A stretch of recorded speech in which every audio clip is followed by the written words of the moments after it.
بسم اللہ الرحمن الرحیم۔ السلام علیکم ورحمۃ اللہ تعالی وبرکاتہ۔ پیارے دوستو، آج اس ویڈیو میں بات کریں گے حضرت صالح علیہ السلام نے پہاڑی سے اونٹنی کیسے نکالے۔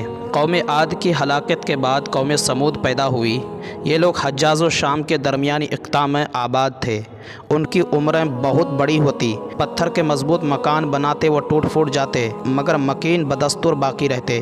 جب اس قوم نے بھی اللہ تعالیٰ کی نافرمانی شروع کی تو اللہ تعالیٰ نے ان کی ہدایت کے لیے حضرت صالح علیہ السلام کو مبعوث فرمایا۔ قوم نے انکار کرنا شروع کیا۔ بعض غریب لوگ آپ پر ایمان لے آئے۔ ان لوگوں کا سال کے بعد ایک ایسا دن آتا تھا جس میں یہ میلے کے طور پر عید منایا کرتے تھے۔ اس میں دور دور سے آ کر لوگ شریک ہوتے تھے۔ یہ میلے کا دن آیا تو لوگوں نے حضرت صالح علیہ السلام کو بھی اس میلے میں بلایا۔ حضرت صالح علیہ السلام نے ایک بہت بڑے مجمع میں تبلیغ حق کی خاطر تشریف لے گئے۔ قوم سمود کے بڑے بڑے لوگوں نے وہاں حضرت صالح علیہ السلام سے کہا کہ اگر آپ خدا کا سچا ہے اور آپ اس کے رسول ہیں تو آپ ہمیں کوئی معجزہ دکھلائیے۔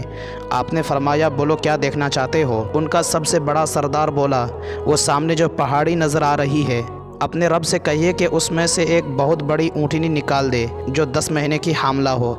حضرت صالح علیہ السلام نے اس پہاڑی کے قریب آ کر 2 رکعت نماز ادا کی اور دعا کی تو وہ پہاڑی لرزنے لگی، اور تھوڑی دیر کے بعد وہ پہاڑی شک ہوئی اور اس میں سے سب کے سامنے ایک اونٹنی نکلی جو حاملہ تھی، اور پھر اس نے اسی وقت بچہ بھی جنا۔ اس واقعہ سے قوم میں ایک حیرت پیدا ہوئی۔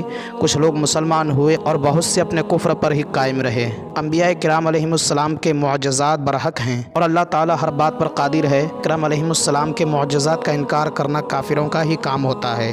اللہ اکبر۔